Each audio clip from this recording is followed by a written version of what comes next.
This episode of Another Happy Pod is going to contain spoilers. If you've not experienced the content yourself, please go ahead and do so before coming back and listening to the boys ramble on about it. Thank you very much.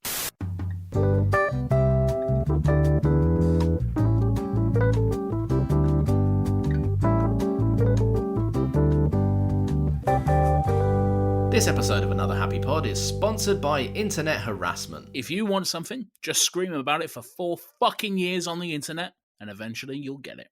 Hello, it's Lawrence from the future. I'm currently editing the podcast, and I'm sorry to say that Nathan's audio had a slight problem from about 23 minutes in. There's little blips when he speaks, it's barely noticeable, but we're very sorry, it won't happen again.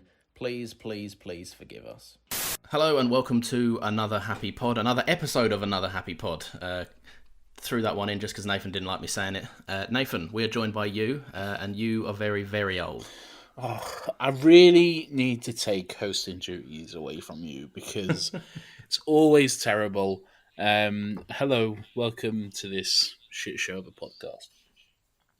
Oh, be kind. I think we our views are increasing. We now have at least 5 more regular listeners. So to those 5, thanks, and please don't leave on account of my bad intros. Nathan, this is a special episode. It is indeed a special episode. It's been a long time coming. Cries of fandom over the years have been begging Another Happy Pod to release the Snyder Cut of their podcast of Justice. We're doing the Snyder Cut, okay?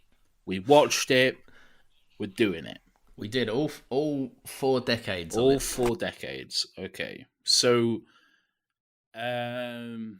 should we start with a bit of background? Yeah, we can start with a bit of background. So, once upon a time in 2013, a young man named Zack Snyder releases Man of Steel, a Superman movie that people like or either don't like. Next came along... Where do you stand on Man of Steel? On Man of Steel, I don't mind it. I think it's his... not including Justice League, because I haven't revealed where I stand on it yet. I think it was his best work to date for the DCU or DCEU or whatever they ended up calling it. I would also say, again, not including Justice League, 2021 Justice League, I would also say it's his best work to date out of the DCEU, whatever they're calling it. And I also fucking hate that movie, so that should tell you how I feel about the rest. Yeah, it was far from perfect. To be honest, where I stand on him as a director, I always think he's been... I think there's a line between, like, he does obviously love the characters that he puts out, and I think he's very eager. Big disagree from me there. No. Look, don't get me wrong. I don't think he does them a good service, and I don't think he does them justice at all. But he is a massive, like, pop culture, like, comic fan. So I often think he rushes to get to big moments, and a lot of people confuse that with, like, spectacle, which I think he does. We'll get into all that. When it comes to Man of Steel, I actually really enjoy the stuff set on Krypton. Like the first 20 minutes. I think that is actually some really good, interesting stuff with Russell Crowe, Michael Shannon and everything like that. Do you like the penis pods? The penis pods are great. Fucking give me the dick ships all day long. I'm all about that. Dick ships, penis pods. Great. It's great. I think that is the best part of the movie. As soon as Kal-El is on Earth, and it's not the typical Superman story, whatever this depressing fucking version of it is, it's then immediately downhill. It's been talked about to death, but the whole thing about his dad is Earth Dad, and just the way he dies, it's so fucking stupid and makes no sense. The point of his death is supposed to be that despite all this guy's powers, he still couldn't do anything about it. But instead, Zack Snyder chose to have a very preventable and very easily preventable death, but he just stood back and watched because don't reveal your powers, I guess, because that's more important than saving an actual life. It was the whole, like, the world's not ready for you, but then in like 3 years they're ready for you. It's fine. I don't know how long it's supposed to be technically, but yeah, it goes. I think he just missed the point massively. And then there's the just, I don't even know how to describe it. Just the onslaught of death and destruction in the third act of that movie. I forgive them slightly for that, because I think it was done. I don't think it was done intentionally for this reason, but they did backtrack on it in BVS at the beginning, and it kind of gave Batman his motive for like the start of his chapter in the DCEU. I don't mind that so much. The opening of BVS, the best part of the movie. Soon after that, very downhill. Yeah, just ever so slightly downhill. Yeah. Look, to be honest, overall, the stuff that they've been doing recently, like the current slate, like the upcoming Batman film looks great. The Birds of Prey was brilliant. Still my favorite DC movie to date. Same. I think actually, yeah, I think that same. they're on a course correction, but they started off at a very rocky phase, and I think it was very Marmite. Like, you did either love that or you hated it, and it was a very 50-50 kind of split. But for the past 3 years, Nathan, there's been a very vocal outcry from the people that love it for Zachary Snyder's cut of Justice League, because obviously he tragically had to step away from making that film. And I'm not going to... Normally, I would love to shit on Zack Snyder, but for the reasons he stepped away, obviously, are very sad and upsetting. I think I will agree. Yes, it's absolutely fucking tragic what happened. I'm not going to shit on him for that, because that is just disgusting, and anyone who does is a cunt. It is heartbreaking what happened to him. But I don't actually think... I think that's the official story of what happened, but I actually think he was fired by Warner Brothers before that even happened. And then, do you reckon? Are you buying into this? No, that is actually, like, news stories have actually came out about this. He was, like, the official PR story from Warner Brothers is that he needed to take time because of obviously what happened to his daughter, that tragic loss. But I think officially he was fired before that, and Joss was then brought in to finish up his work. And at the time, boy, did they fuck it there. But then at the time as well, it was also like Warner Brothers never officially said this, but there was also like the press rumors that I think actually they might have said it actually that Joss Whedon was going to do Batgirl for DC, and that was they did say that. Yeah, I think that was just a complete fabrication, purely so they could get him in to finish this, and that is, I don't know how true this is, but that's how the story goes. Yeah. Well, either way, as it stands, I like, personal preference of filmmakers aside, whatever, I'd much rather have seen Zack's finished products early doors rather than 3 to 4 years later down the line. One, Joss Whedon is a cretin anyway and doesn't deserve any work. And two, I think the original Justice League that came out was such a fucking U-turn, and it was such a... They basically got the director of Avengers and went, right, try and do the Avengers again, but by the way, we've done none of the setup for you. And there's a lot of people that believe that Joss was intentionally sabotaging it. There was like a big thing of like he was liking tweets about it flopping on release day, shit like that. So Joss, I want to make this very clear. I'm not defending Joss Whedon, okay? Because that man is a cunt and he deserves all the criticism he gets. He's a very creepy person. He's a very unlikable person. There's a lot of reasons to be mad and angry at Joss Whedon. I don't think the 2017 movie of Justice League is one of them. Joss Whedon, everything he did on that movie was by instruction from Warner Brothers. Every decision, every cut, maybe not the boob joke, but most of the boob joke is Joss Whedon's special, isn't it? I think it was part of his contract. He was like, I'm not signing on unless I can have a man fall into a woman's boobs. I absolutely demand to have a boob joke in this movie. Release the boob cut is what I bloody say, Nathan. Exactly, yeah. So again, I'm not defending Joss in any way whatsoever, but the decisions, the way that movie turned out, the way the 2017 version of Justice League, and it's a mess. Everyone knows it's a mess. Is from the studio execs and is from Warner Brothers. That's why it turned out. Joss is basically the vessel for blame. Yeah, exactly. The tool that they used to make it happen Yeah. But all of the decisions and everything came from Warner Brothers themselves, That doesn't purely as surprise a me. reactionary decision from the reception to Batman v Superman, because like it started filming like about a month after BVS came out, and they just shit their pants and went, no, we gotta fucking change this immediately, Yeah. and that's what happened. That's fair enough. Where did you stand on like the side of the fence of people that wanted this? Because there was basically how this came about was that awful version. I mean, you know the fucking story if you're listening to this, but the awful version came out. People didn't like it, obviously, and then they wanted, and there was a 3-year campaign for Snyder Cut to come out. There was rumors, whispers about whether it existed. There was a lot of hearsay about the pedantics of like, well, it might exist, but he hasn't edited yet, so he hasn't edited it yet, so it technically doesn't exist. Like, I never believed it existed, and clearly it didn't, because he needed 30 million or so. Well, I think it actually doubled that to finish it. So if if it existed, why did they need that much money? It didn't. Yeah. I never wanted it, purely because personally I've just not been a fan of his work in the DCEU. I don't think I've ever been a fan of any of his stuff, if I'm being completely honest. What about the Avengers? You like the Avengers? Oh no, we're speaking about Zack. Sorry. Yeah, Zack Snyder. Yeah. What about Watchmen then? People were a fan of Watchmen. No, I like moments of Watchmen, but again, Watchmen for me is the same problem as BVS.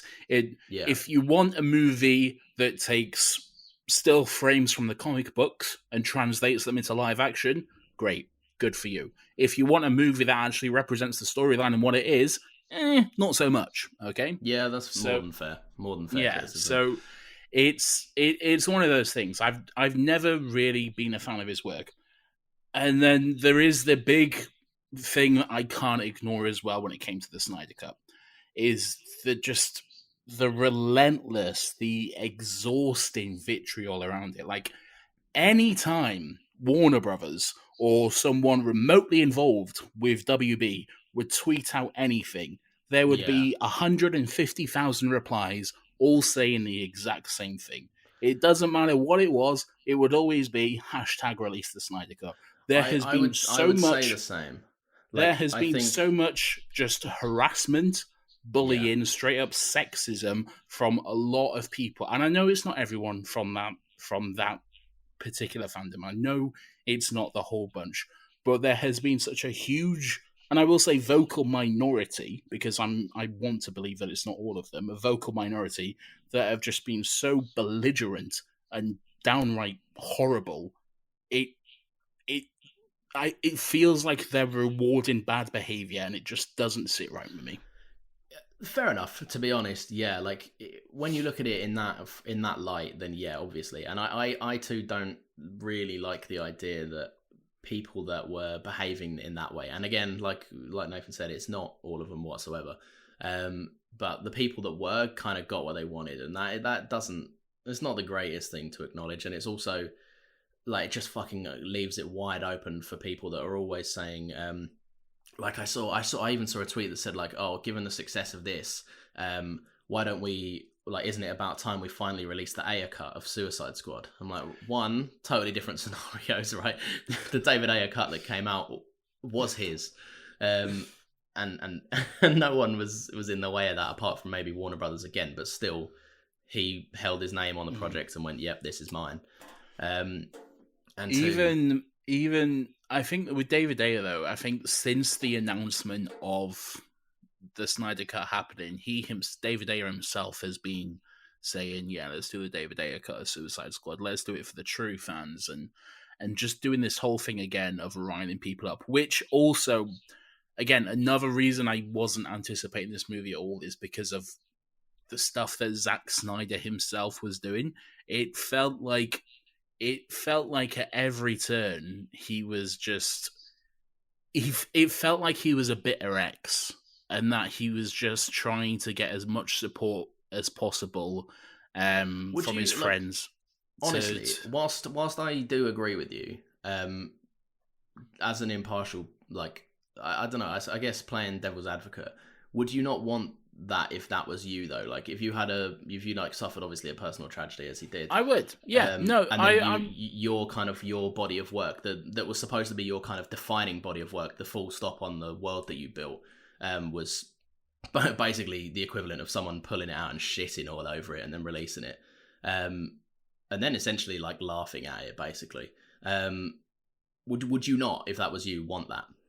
No, that's fair. That is absolutely fair, because yeah, I would, and I think anyone would as well. If you made something or tried to make something and it was very personal and you had a particular vision for it, and then that got messed up by someone else, of course you would absolutely want to put out the best representation of what you made, and he did. It took him a while, but yeah, okay. So let's just get into it. All right.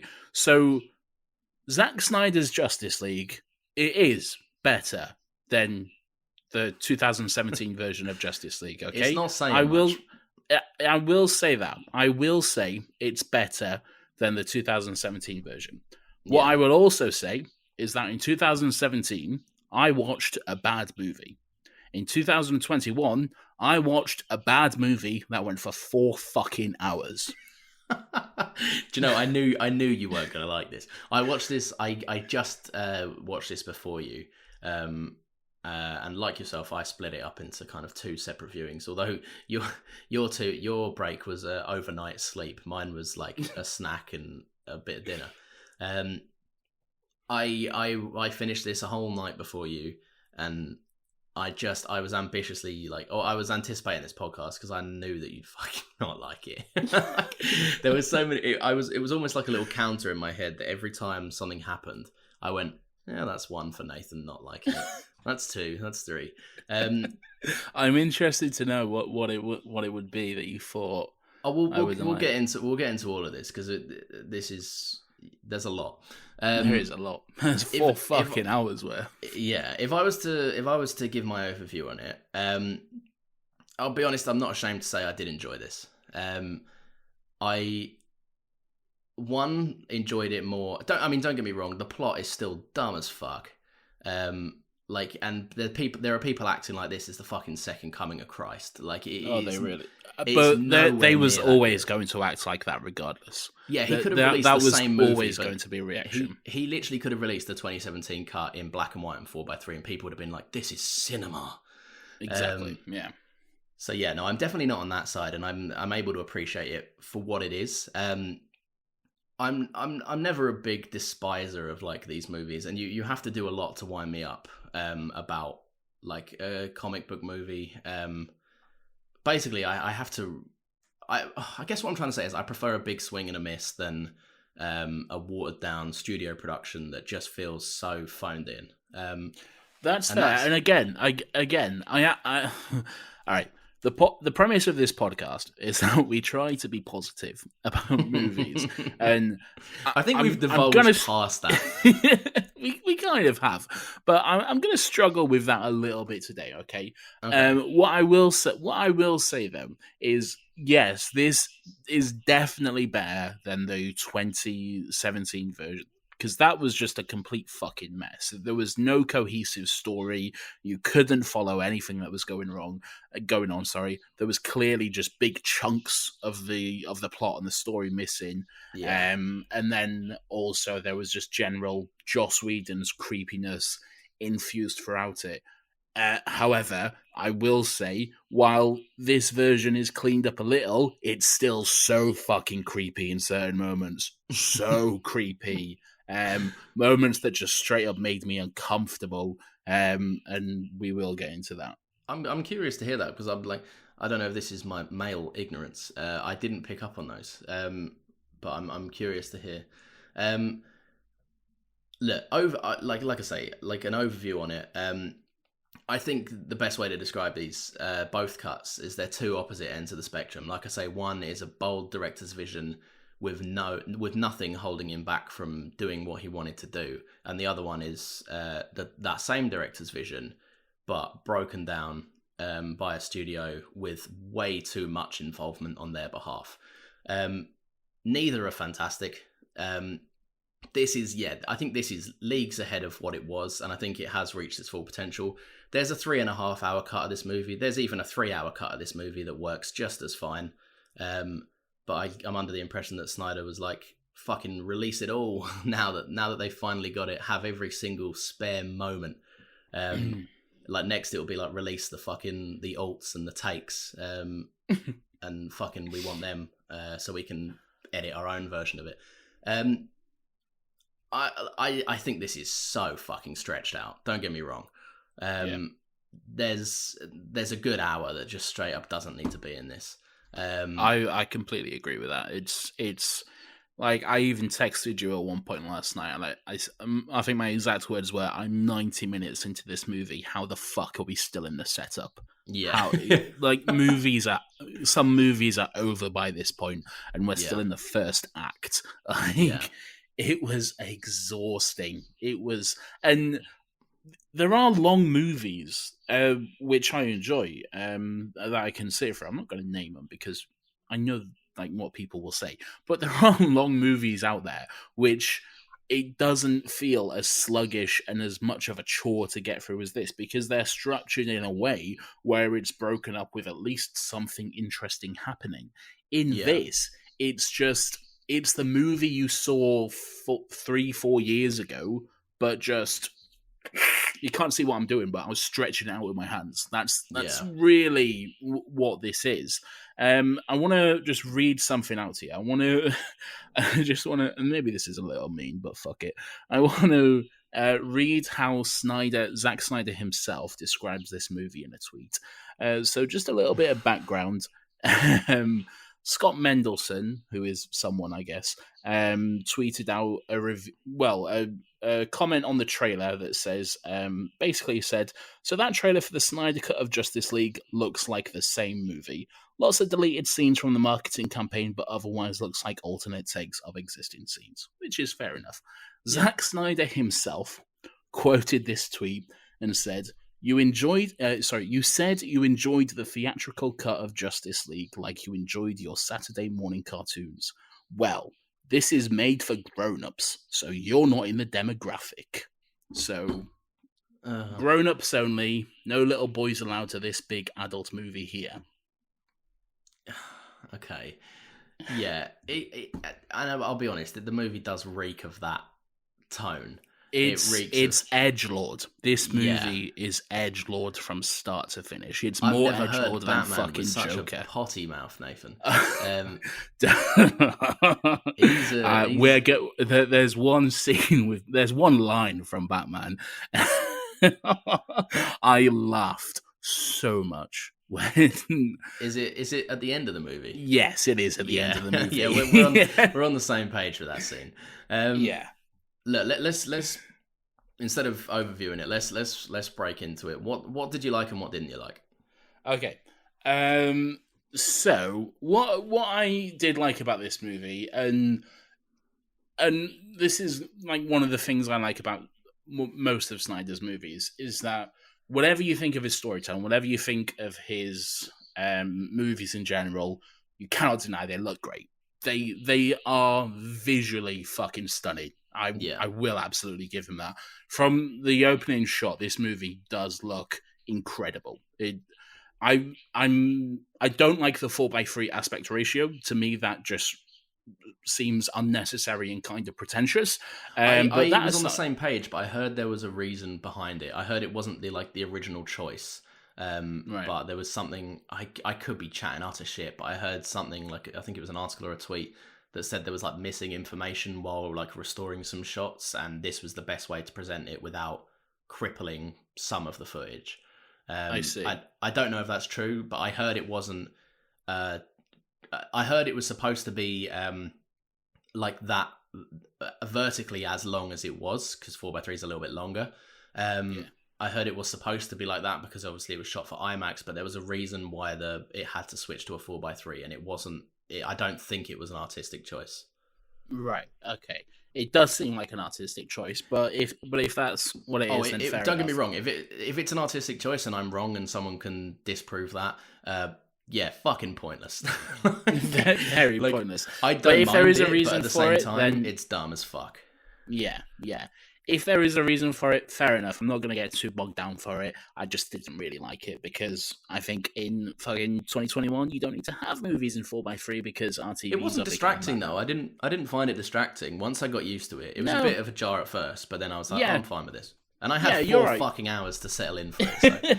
So Exactly. You do sell into it. So again, yeah, visually stunning. It looks great. Cannot deny that.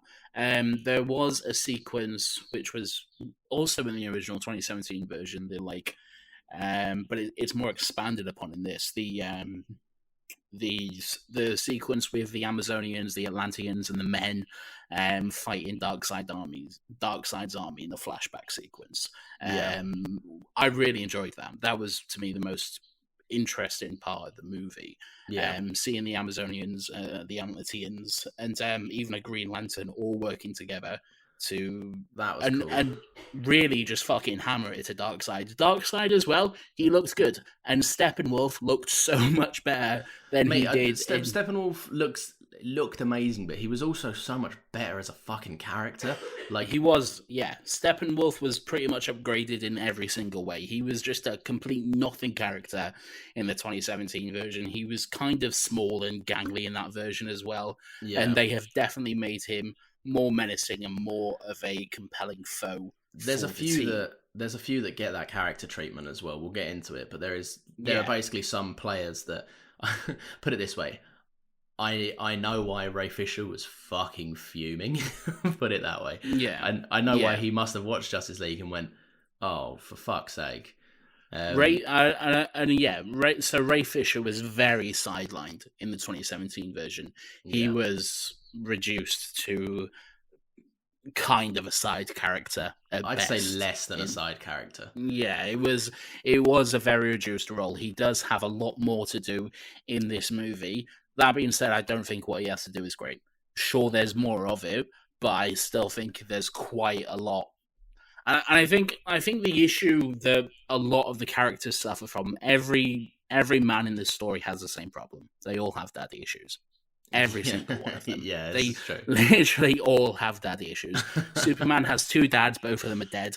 Batman's entire thing is that his parents are dead. The Flash's dad is in prison for murdering his mum, which he didn't actually do. That was Reverse Flash.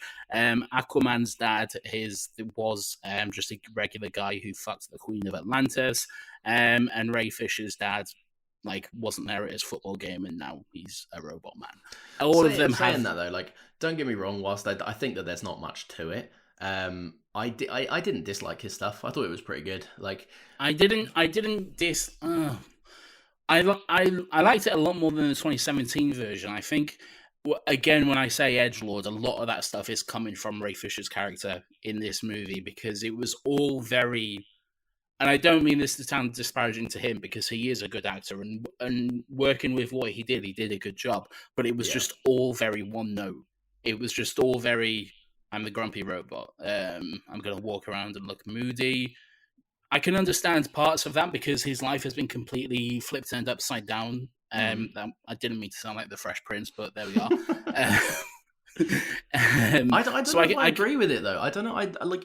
Don't get me wrong. Yeah, it is edgelord. It is grumpy and miserable. Everyone in a Zack Snyder movie is usually grumpy and miserable. But I don't know. I don't know if I agree. I liked what he did with it, and like you say, he's a good actor. But the whole his arc, like, I liked the fact that he was like reaching out for his mum, and then that was echoed later on. Like, there was. I think they did quite a good job of showing the, like, if you're going to do a daddy issue thing, I think they did it quite well. I see.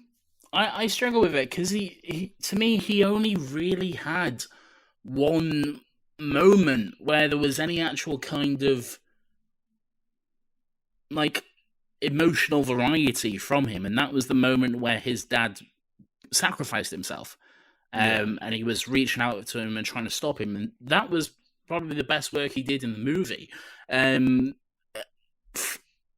From what I can remember, from what's going on in my head right now, the rest of it was all just very ones and zeros, and I guess that's kind of the point of the character, but it doesn't provide anything interesting for the audience if it's just ones and zeros for the entire thing.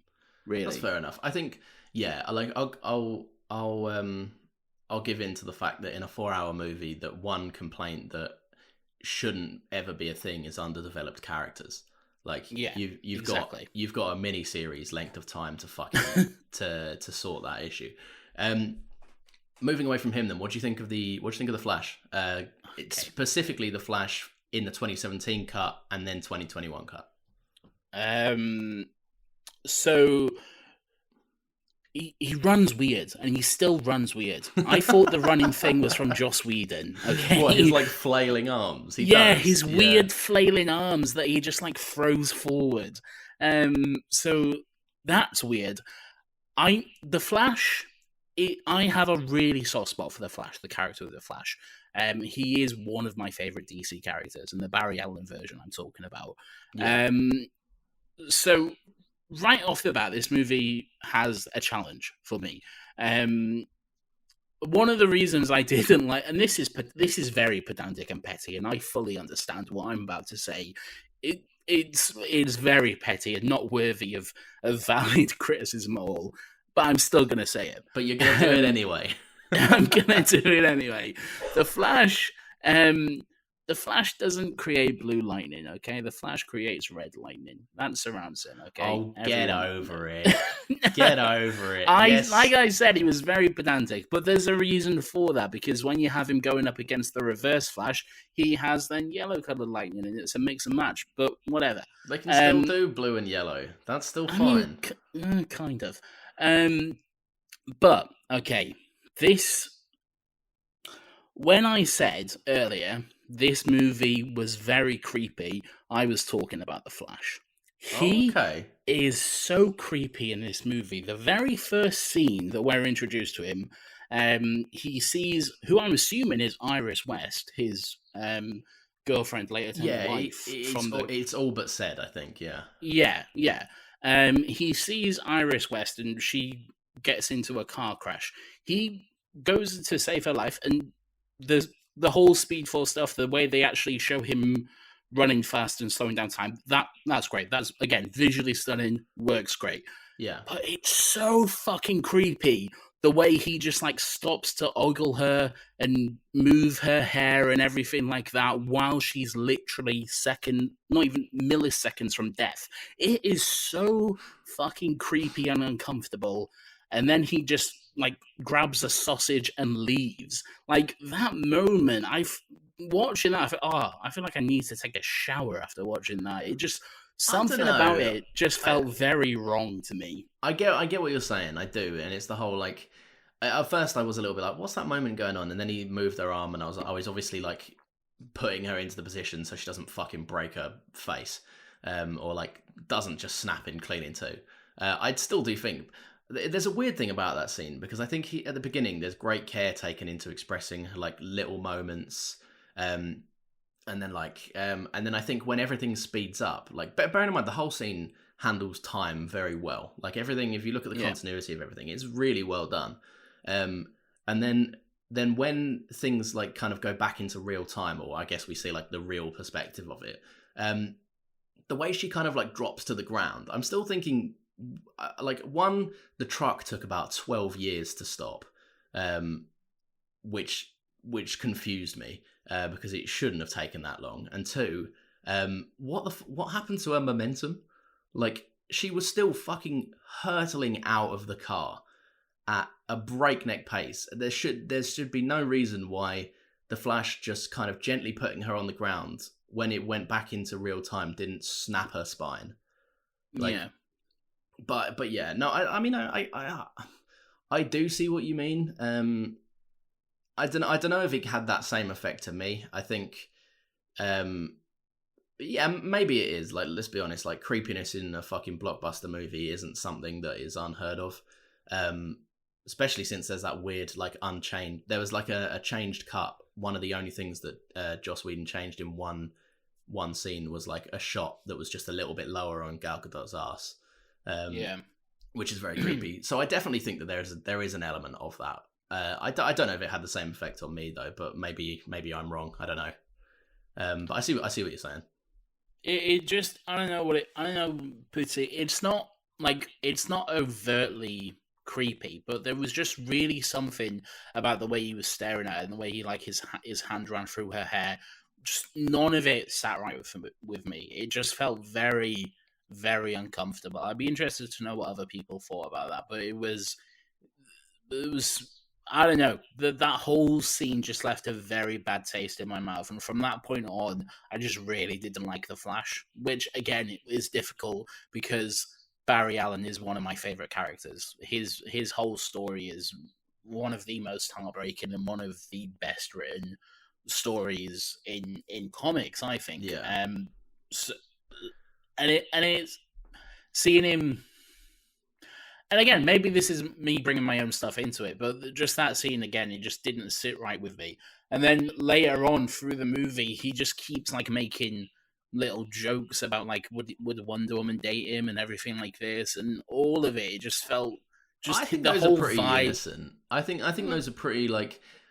I can see what you're saying with the truck and like the car crash scene, but I don't see it there. I do think that's pretty tame.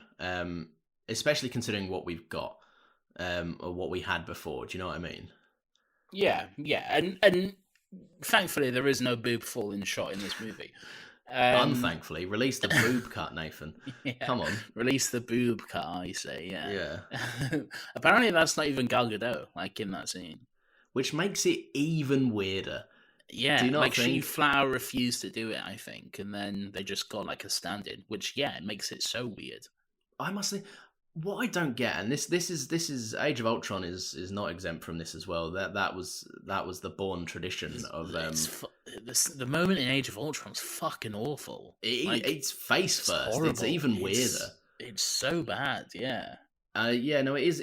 I always think, like, how do those days on set go? Like, how does a bloke, like a middle-aged bloke, not feel uncomfortable going up to a very well-respected actress who is, like, so far into doing these movies now where, like, she's earned her place there, and everyone has, and then being like, right, so in this scene, it's gonna be really cool, right? So, Mark, yeah, what you're gonna do is you're going to fall face first into Scarlett's boobs.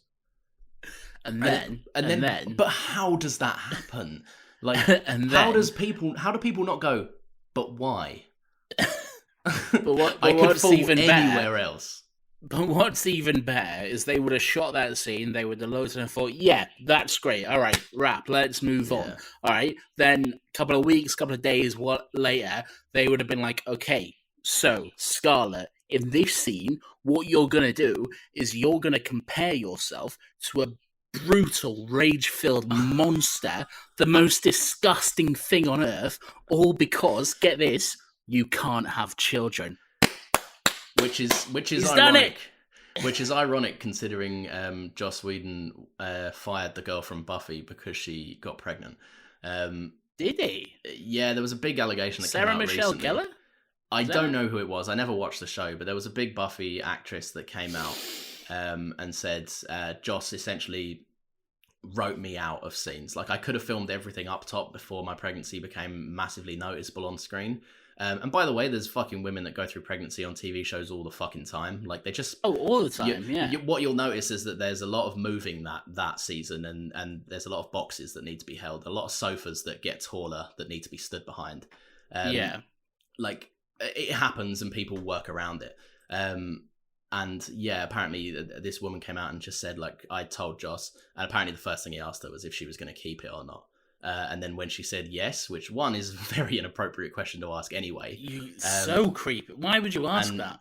And apparently two, like when she said, yeah, obviously, you fucking dickhead, he went, oh, this is really inconvenient, or something like that. Fucking hell. Yeah, he's an oxygen thief, man. He doesn't deserve any of the opportunities he's got. He really doesn't. No, but yeah, and I'm glad he's kind of, people are basically just flaking on him now. Like, none of his projects are coming to fruition. That's good stuff. That is good. There is some justice in the world, thankfully. Yeah. Yeah. Let's move on from the Flash. What did you think of Wonder Woman? Firstly, I'll say this: the bank scene. Was it in Paris last time, or did I imagine that? No, it was in London still. Okay. Um, And it's not a bank. I don't know why everyone's calling it a bank scene. It's just not a bank. oh, I don't know what it is. Maybe it's just because It's St. Paul's Cathedral. Oh, well, there we go then. It's St. Paul's Cathedral. So the bank at St. Paul's Cathedral scene, I'm joking, was... I loved it. Like, it was shot really differently. Like, the focus on the briefcase was great. I just think they did a really good job directing that scene. And like the way that there was like sheer panic, but we were still focused on a briefcase. I thought it was really cool. I do think that automatically, whenever Wonder Woman comes into a scene, it gets a little bit cheesier, and I don't mind that because that's the nature of her character. That's kind of how it's been built. But I think it was a weird tonal cross, I have to admit. But I did like her. I thought she was good in this.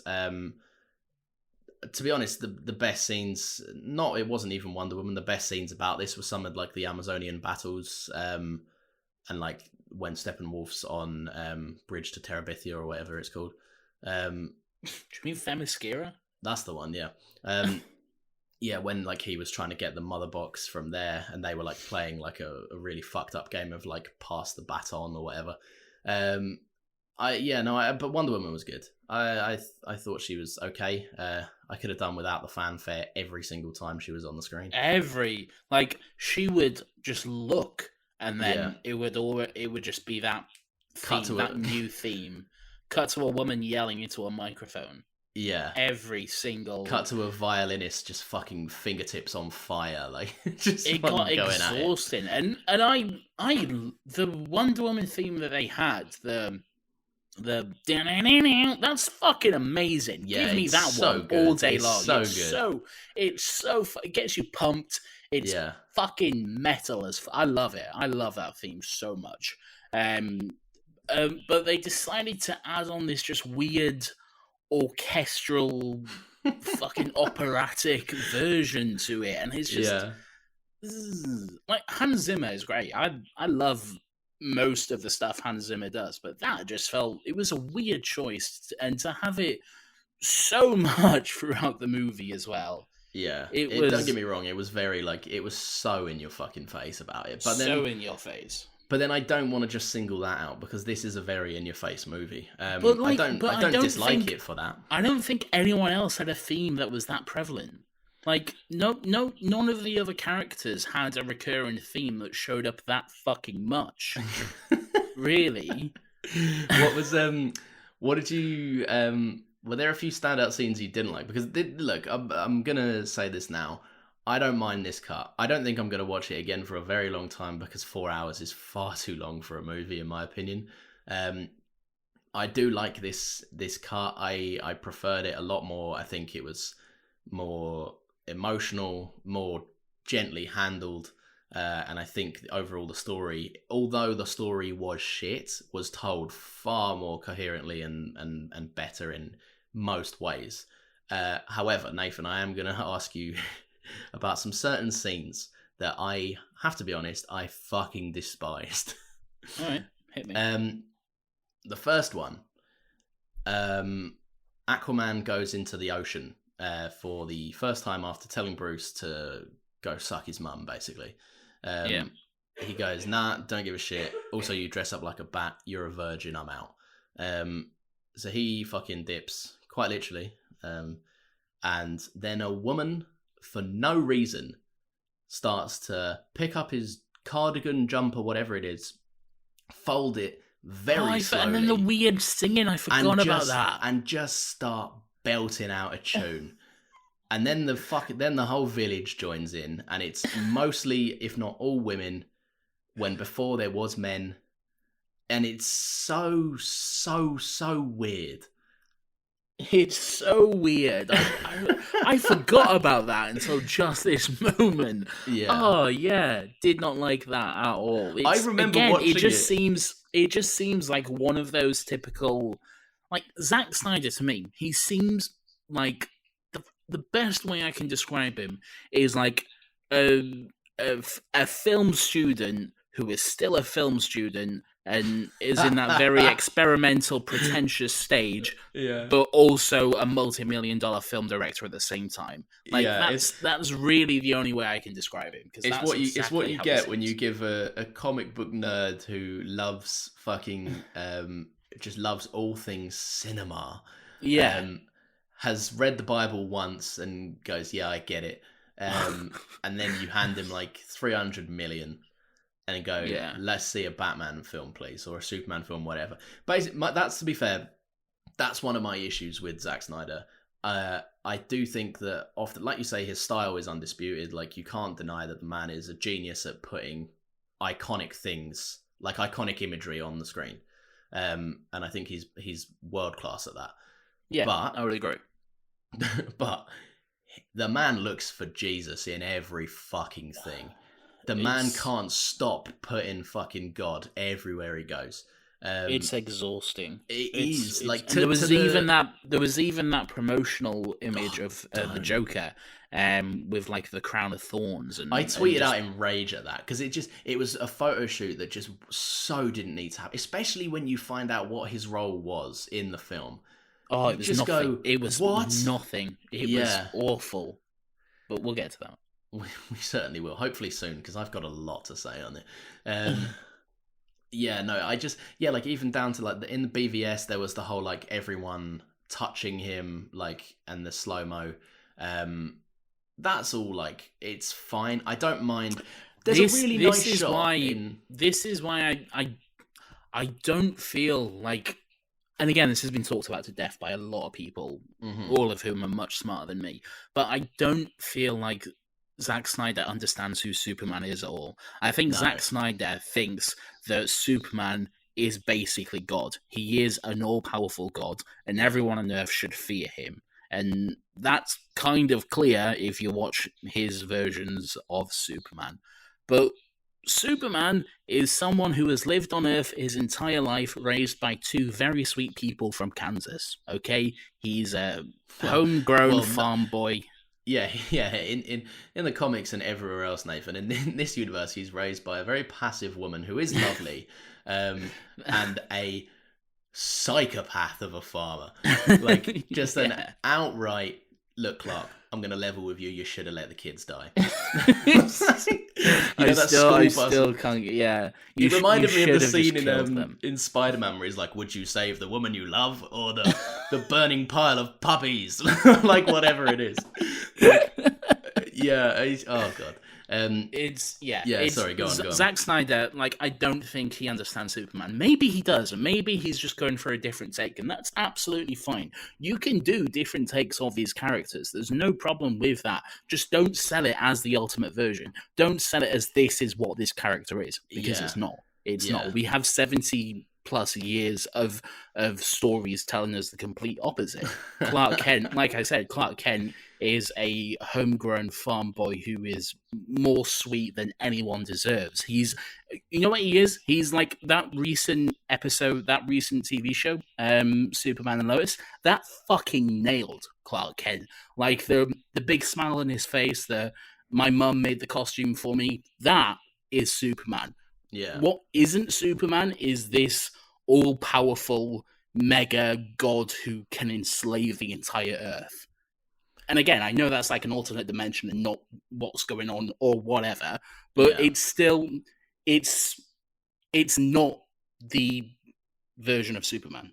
No. I think he's always, like you say, he's always suffered with that. Like you say, I don't mind if he's going for like a different take, but then please don't present it as the definitive, undisputed take. Which is fine. Like comic book movies take fucking liberties all the time. Like all the time. I mean, Marvel movies take so many liberties. I mean, those are basically like comic book movies in name only, because they change so much stuff. And again, that's absolutely fine. Just do it with a good reason and make it something that's at least enjoyable to watch. I agree with that. Nathan, another scene which I really, really, really, really, really, really wasn't a fan of, and this annoyed me. The placement of it annoyed me. Because it's pretty much the last scene in the movie. After an extremely long movie. Very long, yeah. And it was the scene that, I'll be honest, I was the most excited for. I realize that a lot of people have issues with Batman and his actions during the nightmare sequence. However, no one can deny it's some of the most cool fight sequences. The nightmare sequence is one of the best parts of BVS. Yeah. I don't have any issues with his actions in that sequence because, yeah, he's just straight up killing people. But I think that's the point. I think the society and the world has collapsed where he's got to a point where he's doing that. So and this Batman kills anyway. So the fuck does it even matter? No, and that's what I'm saying. It doesn't matter at all. But so people often take issue with it. But when this movie came out, I thought, finally, we're going to get more fucking nightmare sequence stuff. Like, I really liked that. I wanted to see it expanded on. So when we get there and we see like the fallen Justice League banner kind of thing, I was fucking hyped. And then I realized what that scene was and how it was basically going to be 2 minutes of Jared Leto doing a really bad like Halloween Joker impression, and just basically butchering two of my favorite comic characters. It was fucking awful. It was.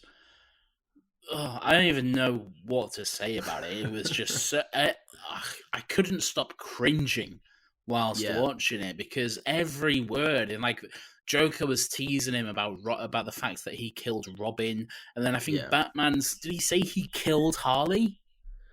He didn't. I've rewatched that. He didn't say that he killed her. He said that when she was lying dead in his arms. So I guess it's like somewhat implied, but he didn't. I think they left that open. It seems like he killed her, which is, again, different worlds, different universe, whatever. Yeah.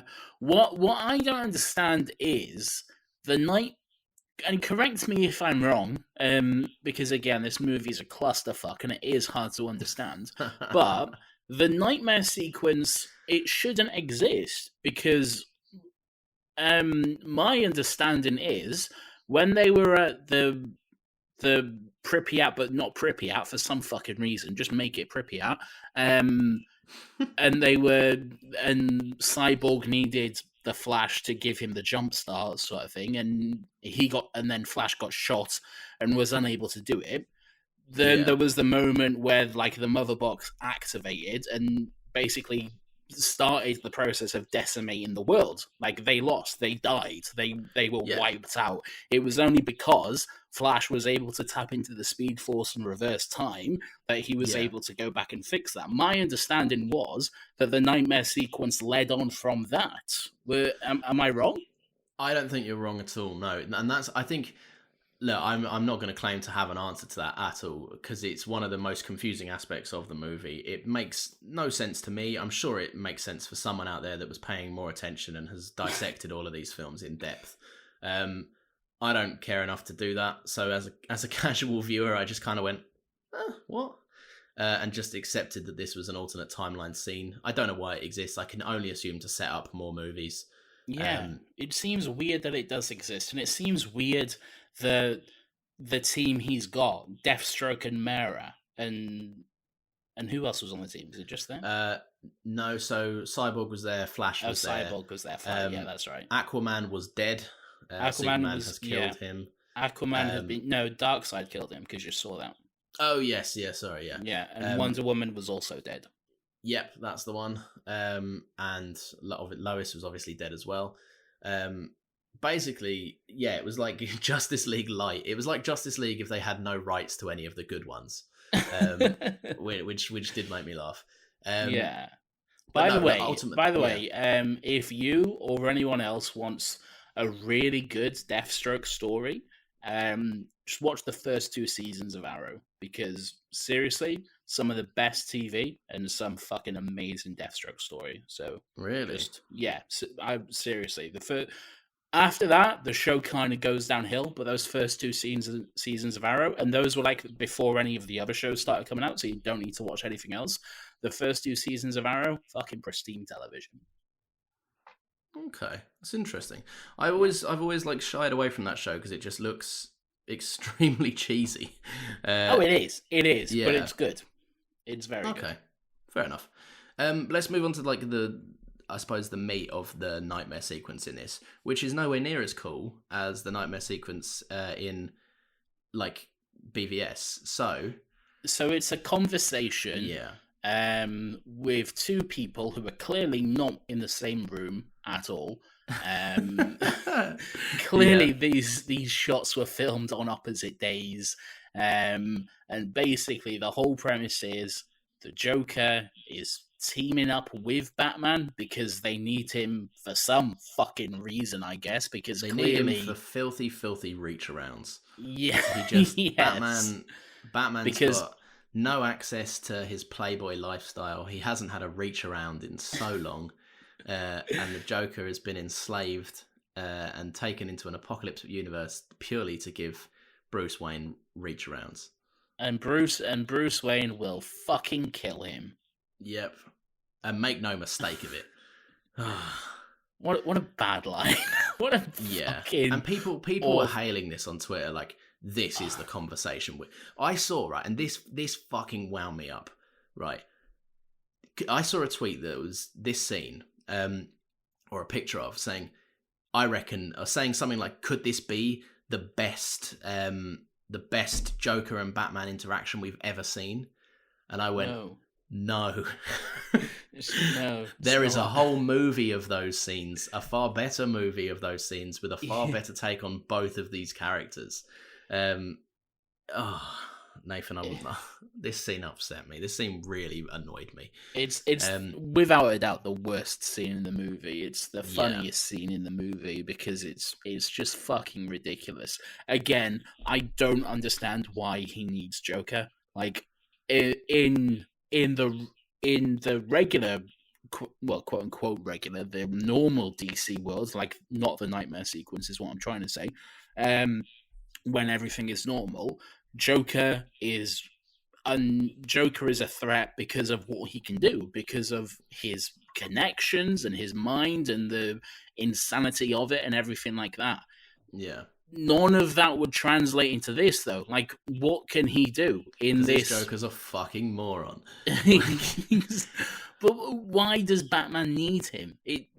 What skills does does Jared Leto Joker have that are essential to him being on the team? I can't figure it out. So where did his tattoos go? Yeah.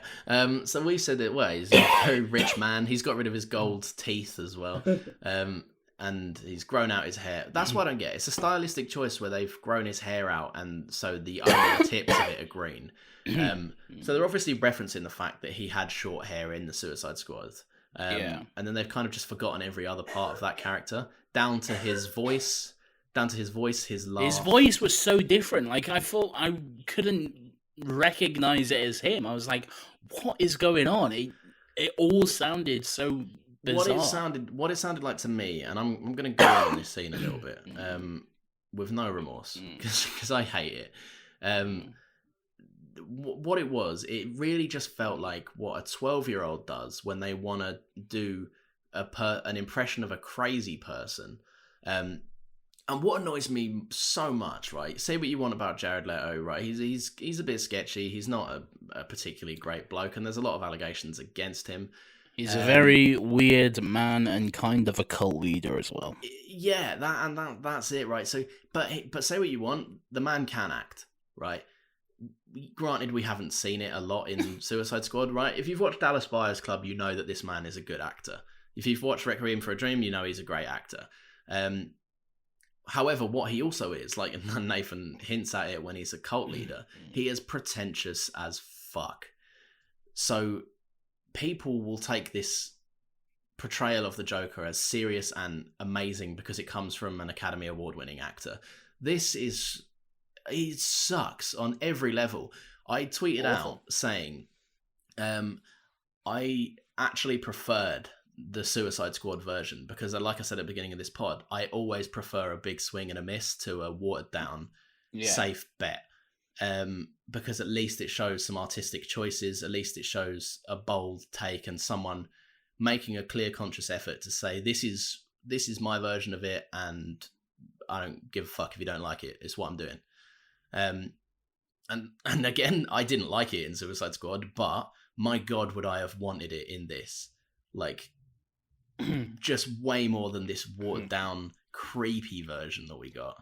I do not like the Justice League version of the joke. The Suicide Squad version of the Joker at all. I think it's bad. Not a lot to work with. He's doesn't seem threatening in any real sense. He seems like someone who thinks they're a threat, but really aren't. Just did not like him. I prefer that believable version. Yeah, sorry, exactly. I prefer that version of the character so much to whatever the fuck this was. There was nothing to this. It was just pure.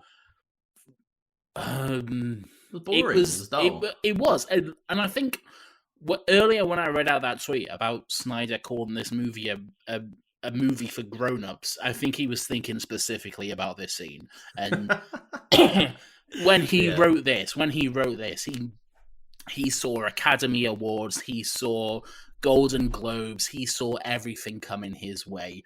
But the reality of it is it's pretentious, it's bad writing, and it's just incredibly fucking cringy. And I guess it's not fair to say it's a misunderstanding of the characters because it's a different world, it's an alternate dimension and all that sort of stuff, and they are different characters at this point. So I'll give them that. That's fair enough. But again, it's just everything about it is just inherently just a little bit wrong, really. It's when you follow up. Again, one of the best parts of Batman v Superman, a very mediocre movie, but with some great moments in it, like the nightmare sequence.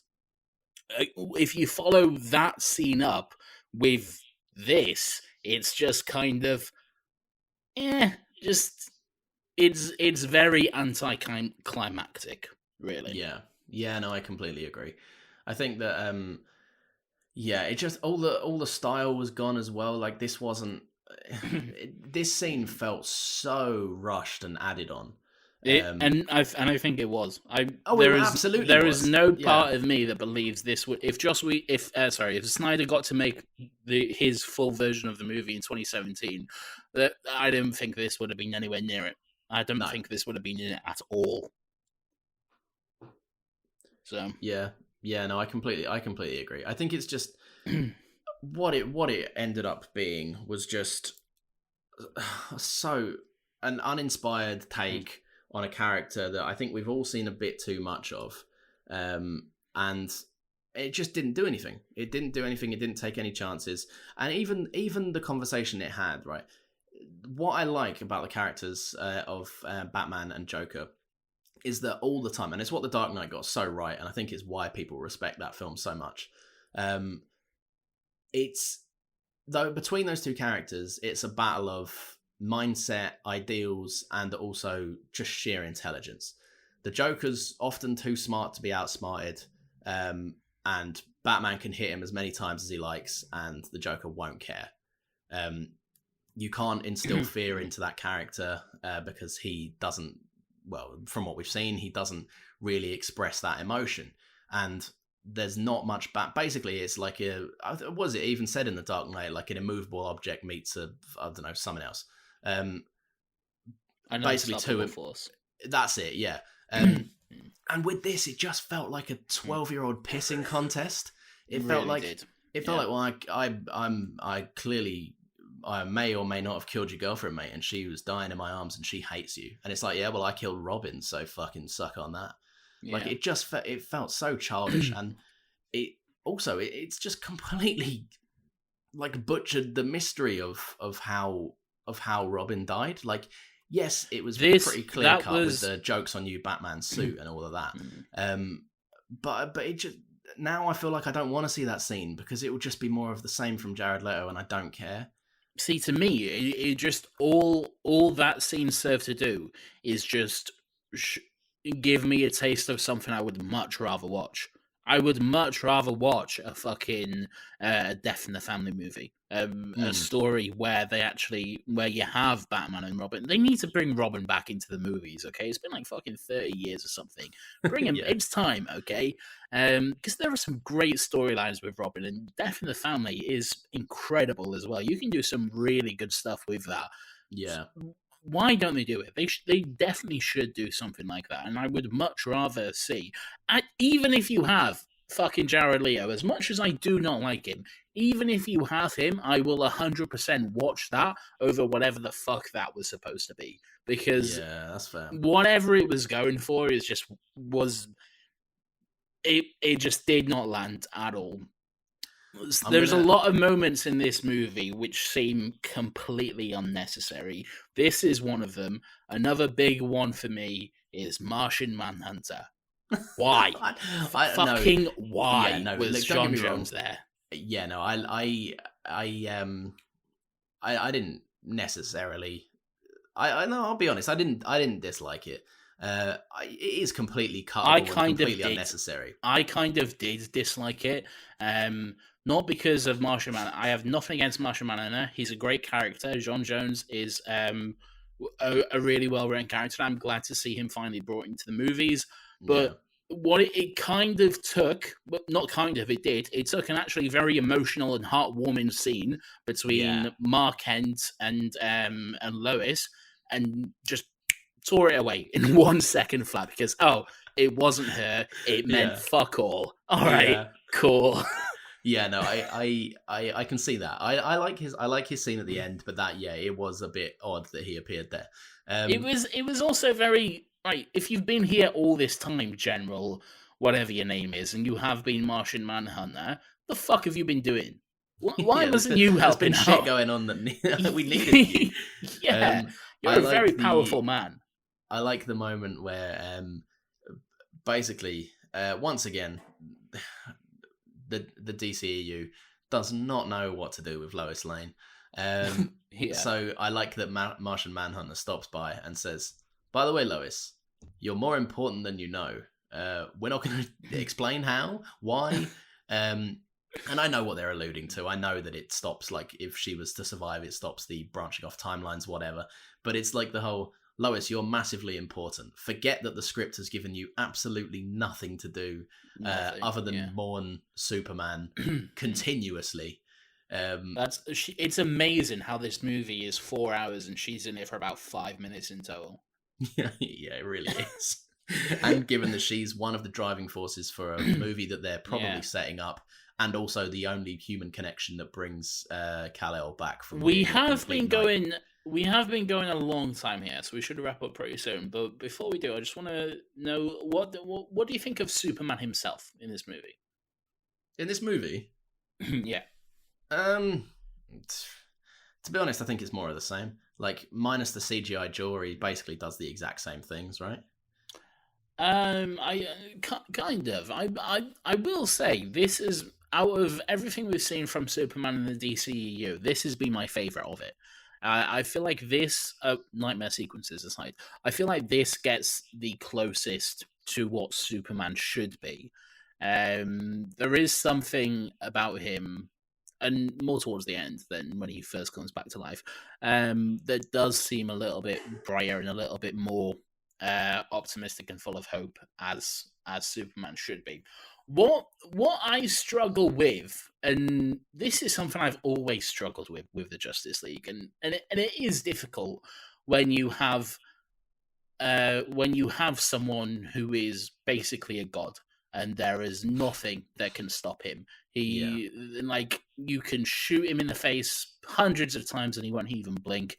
He's the strongest man alive. He can do anything, and no matter what, you cannot stop him. It's difficult to make a character like that relatable, and it is difficult to have a kind of balance, because on this team there is no fucking balance whatsoever. Like, the entire team are all of them together are struggling to fight Steppenwolf, and then Clark shows up and it's over within 2 minutes. It's very imbalanced, and I feel like a good team, and this isn't really a problem of the movie or Snyder. It's more a problem of the team itself. But I feel like a team, it should be more balanced, and you should have people of capable skills, because really, what's the point of the team otherwise? Because Clark could just do it all by himself. So, Yeah. like, what is everyone bringing to the table? Like, Flash has super speed, but so does Clark.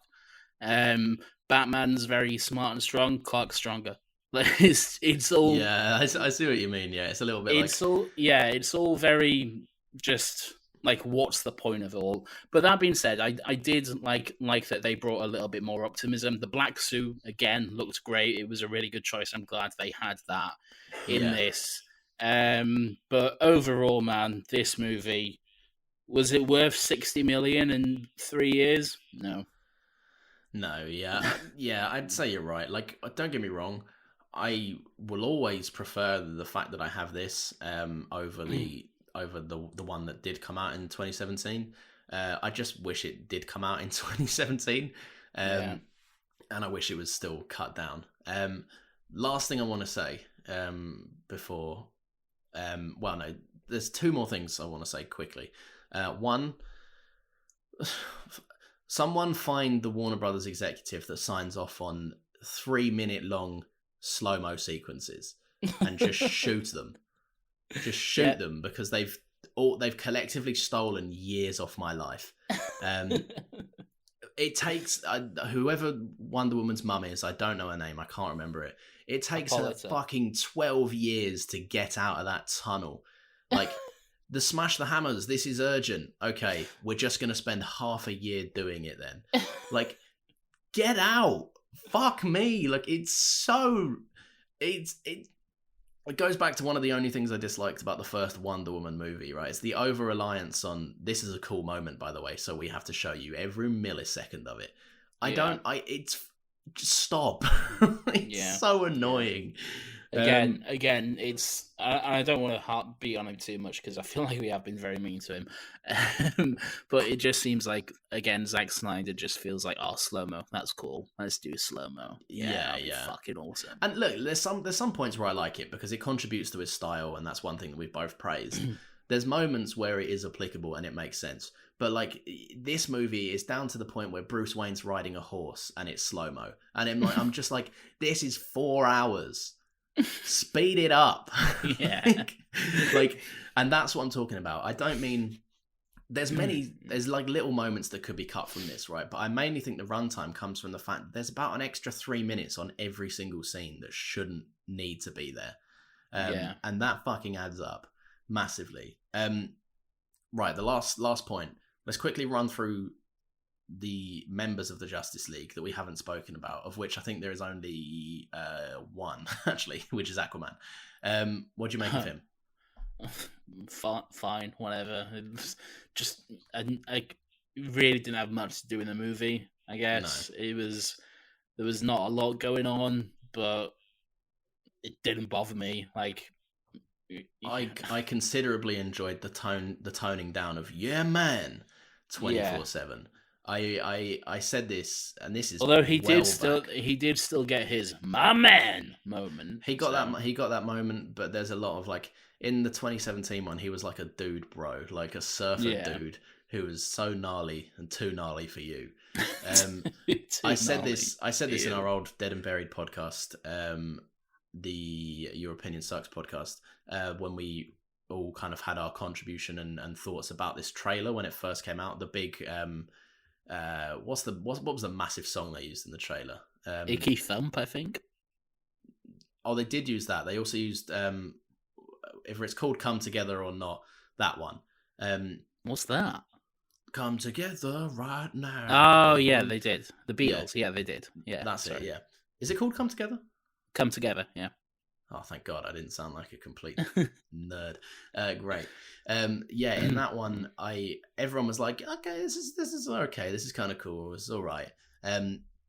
I was extremely vocal about how much I fucking hated that of just the yeah man every 5. Like, if Wonder Woman could sneeze and he'd be like yeah. I hated it, and it only got worse in the movie. So when they cut out the majority of that, I was like, Okay, good.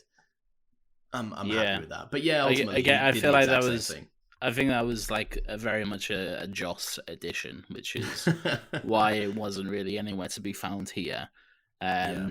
For the better. So yeah, I'd agree. But yeah, again, Aquaman, he was just very much there. That's really all I can say about him. Not good, not bad, just there. Yeah. What I will say, and this annoyed me in the 2017 version as well. Americans, stop writing for British people, okay? Just fucking stop, okay? Is Yes, this so what we're Alfred? I going liked no, Alfred. no, no, not Alfred, not Alfred. The fucking guy that Wonder Woman has tied up in the lasso at the beginning, like when they're doing the St. Paul's Cathedral Yeah. heist. He's like, so what we want to do, right? We want to make the world ashes, like back as it should be, and this Yeah. bomb is going to go over 4 city blocks. You know that unit of measurement all British people use, city Yeah. blocks. Yeah, fuck There's off. another thing about that scene as well, which makes me laugh. Wonder Woman wraps him up in her lasso of truth, and she goes, "Tell me what's going on." And he goes, "Oh, you're too late anyway." And she goes, "Nah, the lasso of truth tells you that it compels you to tell me the truth." And he goes, "Oh, well, if that's the case, here's the truth." Like, shouldn't he have immediately just answered her? Like, I get his nitpicky, but it made me laugh. I guess it's the lasso of truth, not the lasso of a baby. So Yeah, it's true. there's wiggle room, but There is, I guess but so. Yeah. but yeah, very very weird. The lasso of, if you push me hard enough, I'm probably going to break and let you know what's going on. Yeah, exactly. Um, Overall, better than 2017, but the bar was literally on the floor, so it's not saying much. Do you want to see this expanded on? Do you want to see more of this? No, Not more of absolutely. this? No, absolutely fucking not. No, I do not want to see a sequel to this. I don't think we're going to get one, thankfully. No. I think Snyder himself has said, yeah, this is it. It's done. There's no more. He's come out and said he's done with this, yeah. My only worry is Warner Brothers are going to see the reaction to it, because the reaction has been mostly positive, but what was you expecting? They are going to see the reaction to this and just give him like $600 million.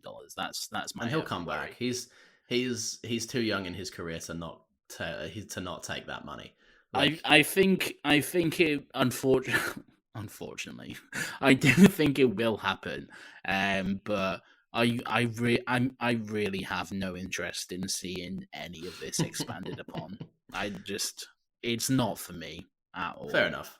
I would disagree. I like to see this. What I want from this is for this to carry on, but I also want DC to not fall back into this box that they put themselves in. I want to see this carry on. I'd like to see where this universe goes, but that does not mean that Harley Quinn should be dead if we get a Birds of Prey sequel. It does not mean that Robert Pattinson's Batman should have its sequel cancelled because people prefer Ben Affleck or whatever. Like, just carry on. But saying that though, despite what I just said, I don't think there's a chance in hell you're getting Ben Affleck back ever again. Oh no, no, you're sure as shit not. Did you like the fact that the Ben Affleck in the Martian Manhunter scene at the end is just so quite clearly modern day Ben Affleck? Yeah, he's a lot skinnier. He looks a lot lot skinnier. Yeah.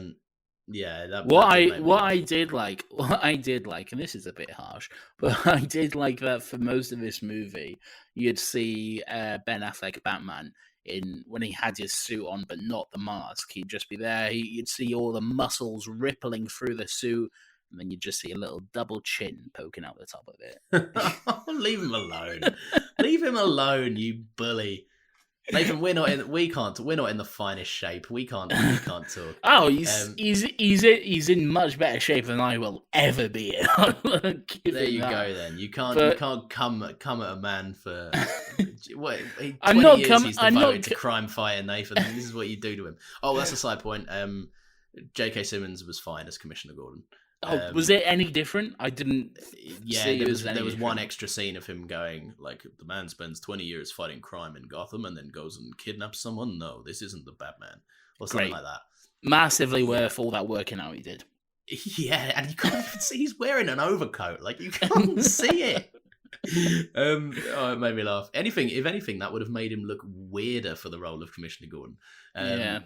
But oh well, fuck it. Well, at least he's a man in his 60s that can get shredded. That's an achievement in itself. There we are. There we are. Okay, I'm going to wrap up by saying I like this movie. There's a lot to dislike. There's a lot to like. Ultimately, it did the same movie again, but better. And I'm glad it exists. I'm glad that Zack got to come back and do his version of it, because I do think that it was a shame, and it was kind of a bit of a shit stain on his career. And I'm glad he got to right that wrong. I'm not glad that the internet got what they wanted, because that never ends well. But as a personal victory for Zack, I'm happy for him. And it also raised quite a lot of money for suicide prevention charities, so that's always something to be excited about. That's good. That's definitely good. And the movie was in his daughter's honor as well, which was a nice little touch at the end there. No, absolutely. Not going to knock any of that, obviously.